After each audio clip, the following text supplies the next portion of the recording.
Aloha! Happy Sunday! All the kids and subscribers and looky-loos. It is another Sunday, and I promised something fantastic. So I figured I'd go with a thumbnail on that one I promised you a while back, and for a few episodes, tantalizing you on flying. Physical flying. A human being flying with no, wings or airplane or helicopter or whatever else we got right now. He was flying. It was basically thousands of people that saw it in India, and so I'm going to bring that up as I want to do that as a thumbnail, but Halloween's coming up. Halloween. So, all you kids love Halloween. So I guess it's going to have to be, well, we all get dressed up, don't we? We all play characters. Aren't we all characters on Halloween? And sometimes not even on Halloween. So this is what Uncle Martin's going to have for the it'll come full circle with the flying. Well, I guess it absolutely does. So we're going to go with, since it's Halloween coming up, I got to do a thumbnail on saints, since we all get dressed up as saints. And we also get dressed up as devils. So devils would be, got to be on the negative side, you would have to say. Well, some people have their opinions on that. And the saints would be on the positive side. So let's do that. Let's do that as a thumbnail. We'll have saints and sages on one side. We'll have witches and devils or warlocks on the other side. So there you go. That's the thumbnail. So before we have go into either side of that understanding, let's have a foundation. Let's work from a foundation on planet terrific or terrible, however we're looking at it. There's kids and everyone that's out there at the moment. There's two ways of looking at this situation we're here. We're all here on this same situation. And we got two choices. And that is, we got one source or the reflection to work with. But the one source, God, is giving everyone energy and light. So when this is given to us, we have a choice to either qualify that energy or misqualify that energy. We get to qualify that energy or misqualify that energy. Qualifying that energy is positive. Misqualifying that energy is negative. If we can have that as a foundation, this is what Uncle Martin's working with right now. So that's our foundation. Qualifying the energy or misqualifying. And whether you're conscious of it or not, you're still going to do one or the other. So that's where the discernment comes in someday for all of us to see that we are going to do one or the other, whether we like it or not. And when we become more conscious of qualifying or misqualifying, that's when great things happen to great extents. So let's say Halloween. What are you going to get dressed up as, kids? Are you going to be a saint, a sage, a shepherd? You're going to be a pirate? You're going to be a devil, a witch? I know there's a lot of promoting these kind of things in Halloween time, and I notice that there's a lot of negativity running around on Halloween. But then that's on Halloween, and what happens the next day? Well, then it's All Saints Day. So I guess that would be a positive negative, right? I mean, that's interesting how that works. All Saints Day, and then there's Halloween. Wow. They're back to back. They're right like next to each other. I'm trying to keep cosmic humor here somehow, but I know some people aren't even thinking any of this is funny yet. But just you wait. It gets even better when you get into flying, and documented flying, by the way. So when we qualify or misqualify, this is when we're really moving down the road to where when we see when we are doing negative things and positive things. And that's what I was trying to say. A lot of the folks over here that are, yeah, working with, I don't know, I guess on the witch kind of side of a negative, I guess there could be a negative and a positive witch, depending on how you're qualifying or misqualifying your energy. So let me get into the story of the fellow that was known to fly. His name was Milarepa, and he came from India quite a few thousand years ago. This is all documented in India, by the way. Remember, India goes back millions of years. We seem to go back thousands of years. So, well, I'm just saying, we're going to say, I'm pretty sure it's like 4,000 years ago, Milarepa was, well, this is how it happened. Milarepa and his family, his mother is involved in this, by the way, and he had a sister. His father kind of made his transition earlier in his life. So what happened was the aunt and the uncle took all the heritage from Milarepa and his family, and they took all the lands and left them impoverished. So one day Milarepa comes back from a party, and he's singing. He has a really nice voice. He's singing, so he's so happy. I guess he imbibed a little bit, as they say. So he came back, and he was a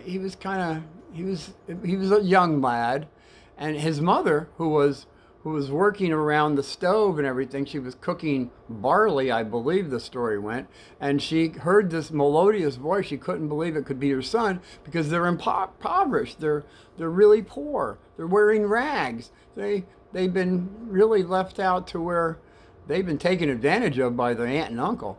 So when she comes outside and sees her son singing, also happy, she kind of like flipped out on him, saying how we are in such dire straits that I think she beat him with the utensil, and then said, you know, this is the worst thing that I've ever heard. You being so happy with us being so sad. So her request for her son at that time was that she wanted him to go learn the black arts, which is kind of negative. And she said, this is why you have to go learn the black arts, because I want you to be able to have hailstorms and cursing to these people that did us harm, of taking us to these depths of depravity. We're disheveled. So he listened to his mother and found a guy that was able to teach him these things, and so he got really, he thought it was really positive that he was able to attain this mastery of killing people. I guess that's what it was, because there's the neighbors, and there was 35 people that were involved in this situation. And I'm not going to go into it too deeply because it was pretty negative. The aunt and the uncle got together and his mother, she really wanted retribution for her being left out to basically starve. They were just eating little bits of barley. They could barely stay alive, and she wanted her retribution. So what she did was she went. She was not blessing these people. She wanted her son to know the black arts, which he did learn and accomplished, to where I'm just going to narrow it down.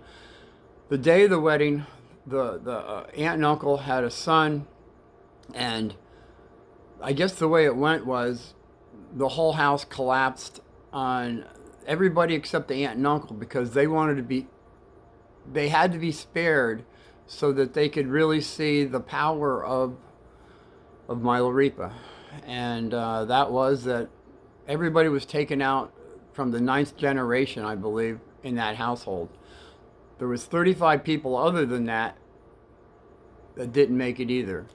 So I guess the mother still wasn't too happy about that. I mean, she still wanted her retribution. So then she made a request that everybody in town pretty much starve. So everybody had wheat, barley growing, and there was some kind of mandate that said that year the harvesting had to be done all at once. So that's how it all happened. That the hailstorm came down on the whole family of all the families, and so they pretty much lost their crop of harvest, which was the best harvest ever. Was now desolated by a hailstorm that they never saw before that came through by Milarepa. So what happened was from there, Milarepa went back to his, let's call him a negative guru that taught him all this stuff. And the guru was saying to him that, there's going to be retribution because the guru understands karma. And he said, there's going to be retribution for not only what you've been doing, I taught you this, and all the things that I've been doing. And there's going to be a heavy load of stuff coming down on both of us. And by the way, through the whole time of this, Milarepa wasn't feeling too happy about what he had done, taking as many people out as he did. And he was feeling a little bit remorse, but he knew he couldn't talk to his guru about it because his guru was on the negative side. And he was afraid of what would his guru do to him if you said, hey, I want to see you later now.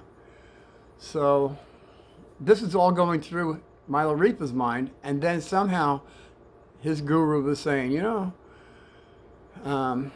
I'm not feeling too positive about all this stuff that I've been doing. I've gotten more experience now in life, and it's probably my time to make my transition. And, I think, maybe you should go out and look for a more positive guy. And so Milarepa was really overjoyed at this because he really wanted to say goodbye to this guy. So he said, yes, I will do this, and I will find religion. So off he goes. Well, long story short, it took him quite a few gurus before he could find someone that would take on. See, a guru will take on a bit of your karma, how that works. And a lot of them just don't want to do that when you've been a real nasty, negative person. But let's just say he found one, which he did. And he had trials and tribulations that he had to go through that I don't have time to go through, except, maybe just one. He was told to make a stone house. So he made a stone house, a real nice stone house. And then his guru said, well, now you got to take it down to the last rock, which he did. He did it 3 times. He built this up.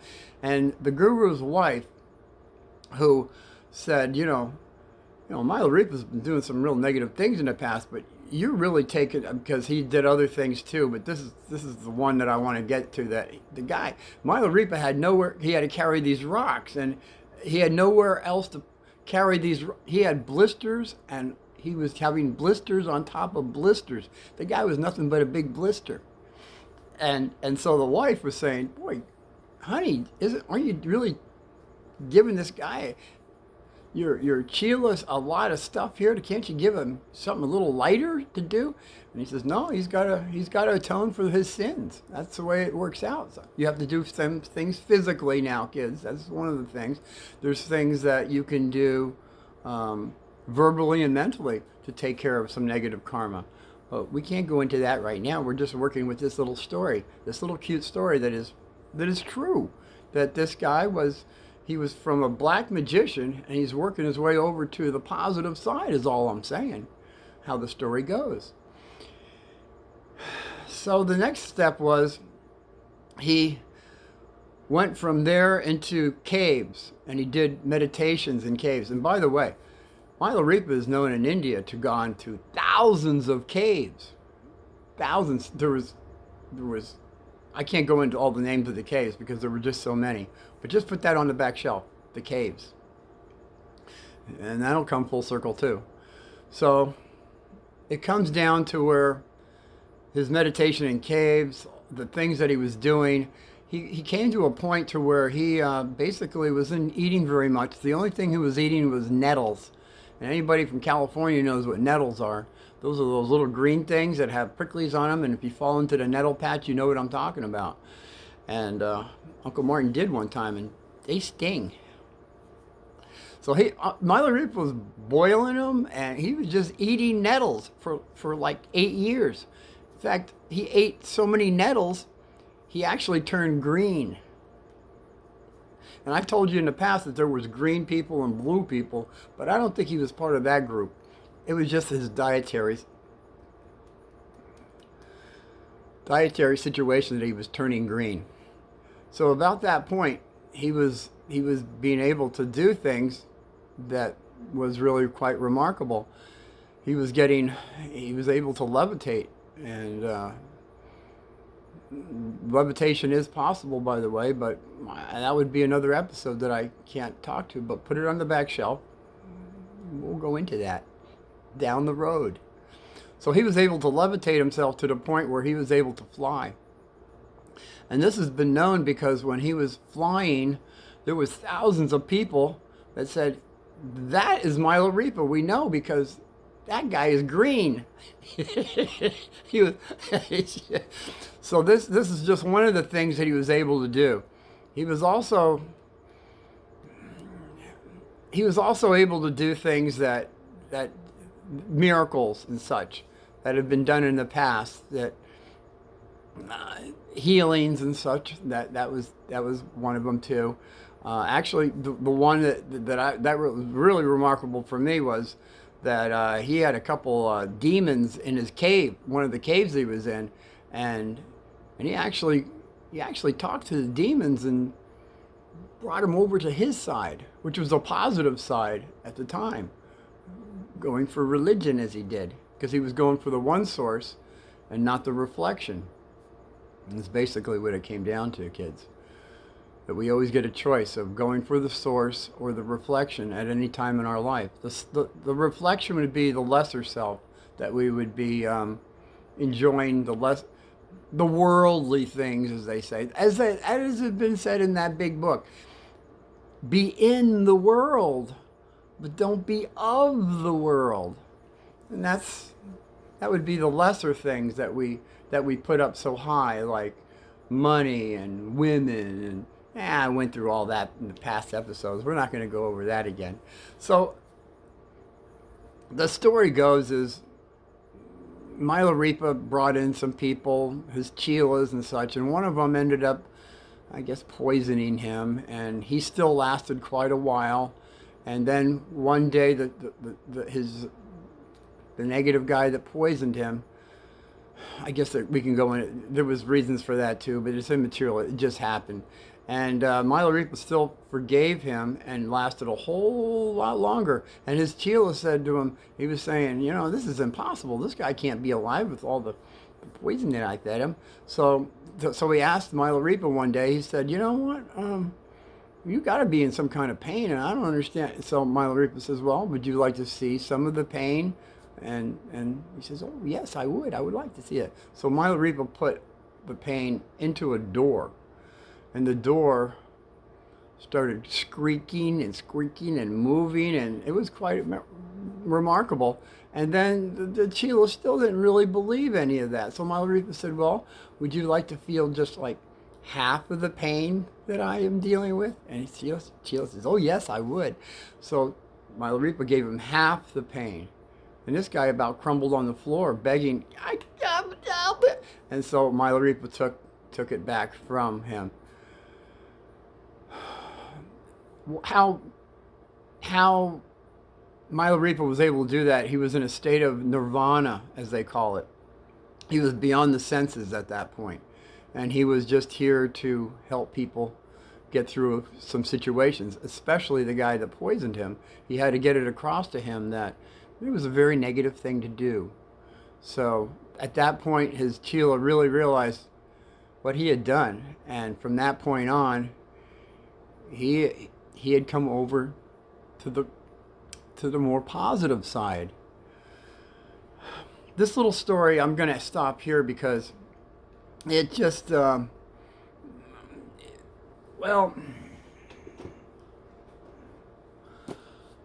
I was given this book in 1975.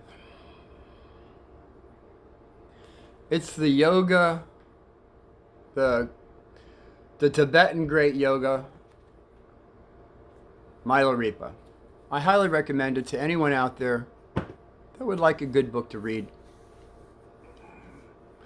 Well, to the kids for a bedtime story, because it really is a negative situation that's going over to a positive situation, which basically is no matter who you are, which warlock or whoever you want to be, it's never too late to come on over to the other side, is what Uncle Martin's saying. So long as you're breathing, it's never too late. After that, then it's another level that you'll be working with, as all of us will when we go to that next level, which we will all go to the next level. Hopefully it's a higher level than a lower level, but we'll still learn on whatever level we're on. Just like here on this planet, we're all learning, kids, on whatever level we have to work with. As I said before, some people will never be able to discern here. But I believe you kids out there that are listening, all you parents, guardians, and both sides here, and even the little mice. So we got the dog, the cats, and the mice, all listening to Uncle Martin, hopefully now, with the lights on in somebody's home, all right? There's been people here on this planet for thousands of years that have told stories that we all can attain mastery over over this whole planet, having dominion. And these are people that have walked before us. There's Padmasambhava. He was a fellow that was the first, he was back in the 8th century. Padmasambhava was in the 8th century. He was the first Buddhist, having the first Buddhist monastery. There's Brahma, Vishnu, Shiva, all you Indias, I can feel India, and I know I've got out to India because I've already got some replies from India. Go India. That's where we got the 0 from. Oh, God bless you guys for giving us the 0. Where would we be without the 0? Not very far, would we? So Brahma, Vishnu, Shiva is from Hinduism. We've got, and I believe it was Brahma was back 500 BCE to 500 BC. These BCs, ADs, BCs, they get kind of confusing after a while, but you can look it up if you wish. We have Vishnu, who had avatars that were Krishna and Rama. We have Shiva. Go Shiva. Shiva, a lot of people are afraid of Shiva. Shiva is the demon killer. Oh, well, I guess you'd only be afraid if you were a demon for Shiva. Everybody else would say, go Shiva. There's Lord Maitreya, Gautama Buddha. These have, Maitreya is very similar to Gautama Buddha, who Gautama Buddha, if anybody would like to know, was 500 years before Jesus was here. But both Gautama Buddha and Jesus both said the same thing, basically. Love your neighbor. It's better to bless than it is to curse. And yet people are still fighting on who's better, Gautama Buddha or Jesus. They are both saying the same thing. Go to the source. Go to the main source. Don't go to the reflection. Come on, think about it, guys. There's nothing to fight about here. A name is a name. A rose is a rose by any other name. But it's still a rose. God is God. No matter what name you say it, it's still the one source is what we're talking about, not the reflection. So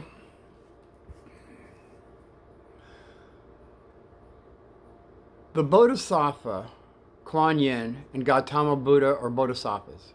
What's a bodhisattva? A bodhisattva is a saint. That's all it is.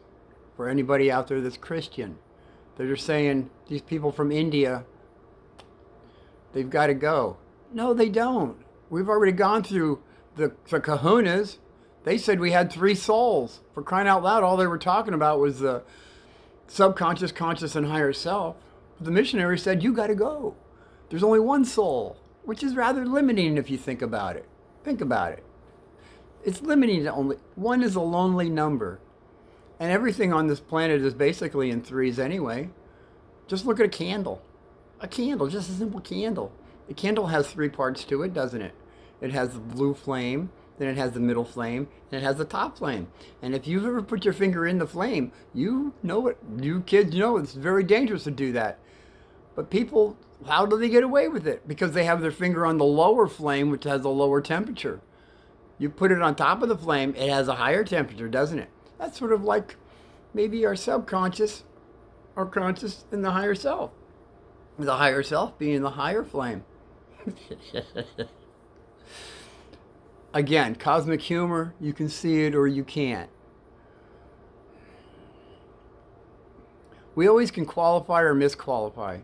And when we start thinking about it in that manner, we can really do some great things for humanity when we start qualifying our energies, which is being more kind, more loving, more understanding, even to people that are misqualifying their energy, because this is what it's all about, kids. To have love, mercy, and understanding to your enemies. And I don't consider anybody over here my enemy, really. I just look at it as what Mom said to me in my 3rd episode when Dad said, good job, which was to go beat up the bully, or because he said, did you ask him to arm wrestle? I said, yes, I did, Dad. And he says, good job. And that's when Mom said, immediately after that, she frowned, and I thought, why is she frowning? And why is she saying this?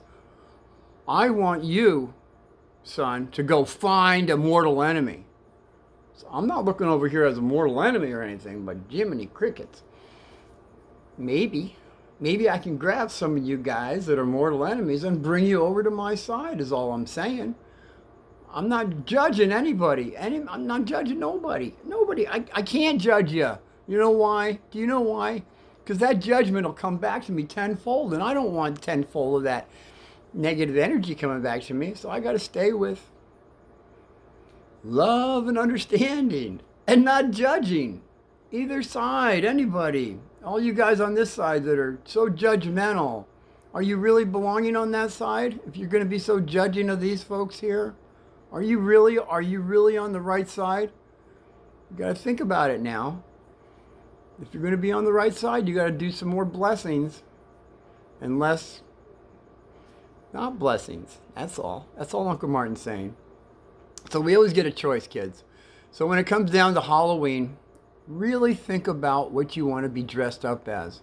What you dress up as is what you're emulating out there.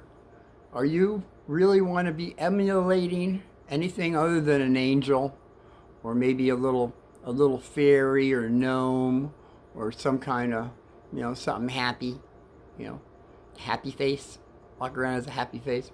I don't know. I just look around now and I see nothing but a bunch of masks that are kind of scary or trying to be scary, And so that's what you're really bringing on, that kind of energy when you put on that kind of mask, whatever mask it is. You're kind of bringing on whatever you're bringing on. I really don't want to get into masks. That could be a very touchy topic, and we'll just stay with Halloween masks.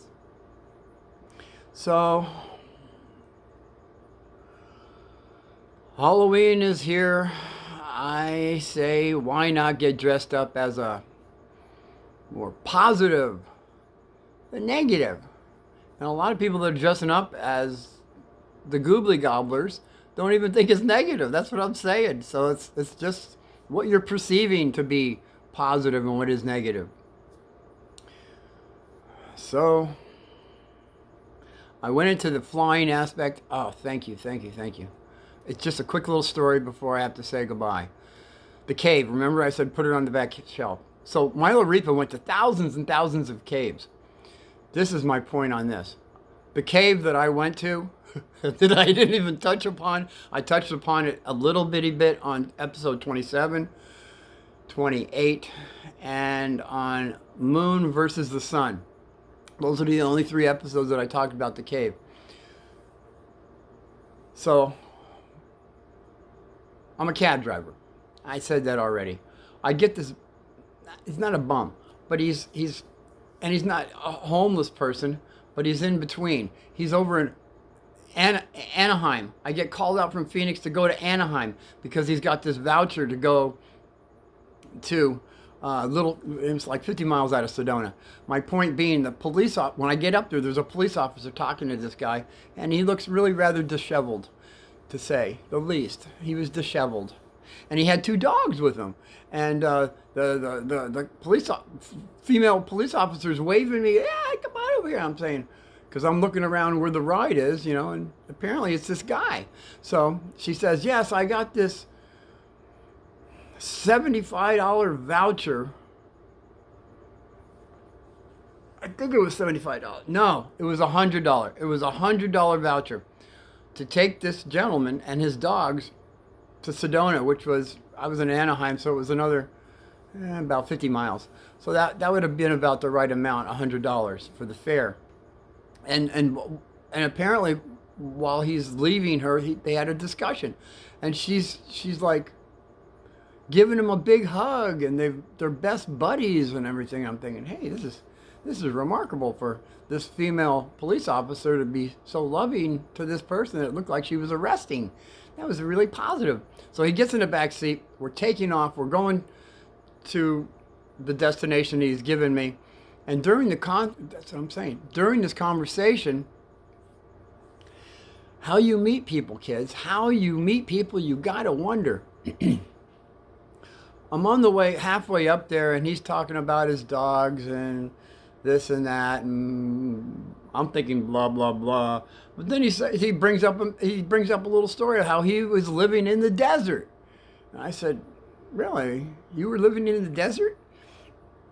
I was living in the desert in 1976. And he says, well, I was out there in 79 and 80. I said, oh yeah, where in the desert were you living? And he says, oh, at an Indian Spiritual Hot Springs. I said, no kidding.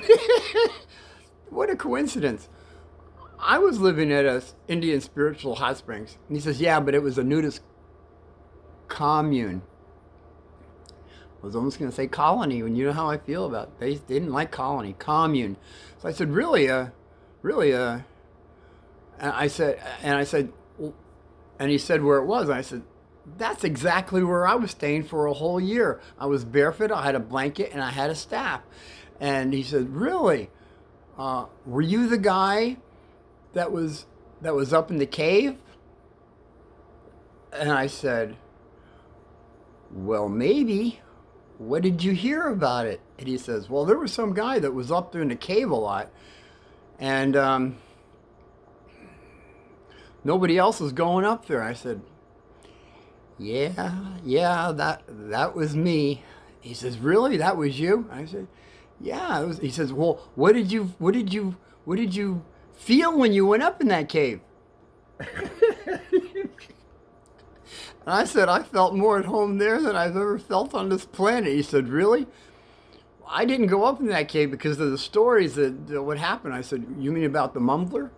The guy who went up there, the mumbler? He says, yeah, the mumbler. I said, what about the roamer? The roamer? He says, yeah, the roamer. And then he said there was a couple other people that had gone up there that I didn't hear the stories about. So I didn't even want to hear about those stories because it just wasn't necessary for me. So then, kids, this is fantastic because when I tell you about the cave, I'm gonna have a whole episode when it says the cave, and then we'll go from there. But at this point, all I can say about this is, he said, and did you know in that cave And I never brought up any of the stories that I just told you kids. But he said, did you know Milarepa was in that cave? I said, Milarepa? And I didn't know about Milarepa in 1976. I did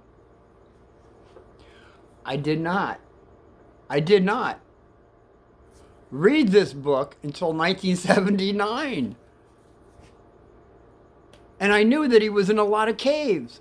But how could he get from India all the way to Arizona in the cave that I was in? And, well, he must have flew. That's the only way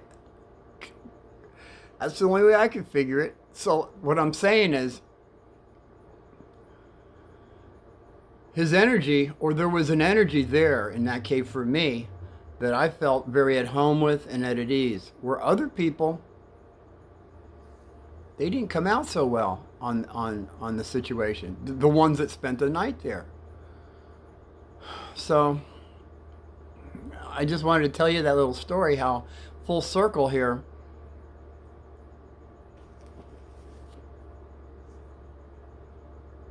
This book, I highly recommend it. Everyone, get a hold of this book and check it out. I couldn't make this up if I wanted to. I mean, I read about it and then I find out, oh, by the way, that was in like 79 that I read the book. Now I'm a cab driver in 2006.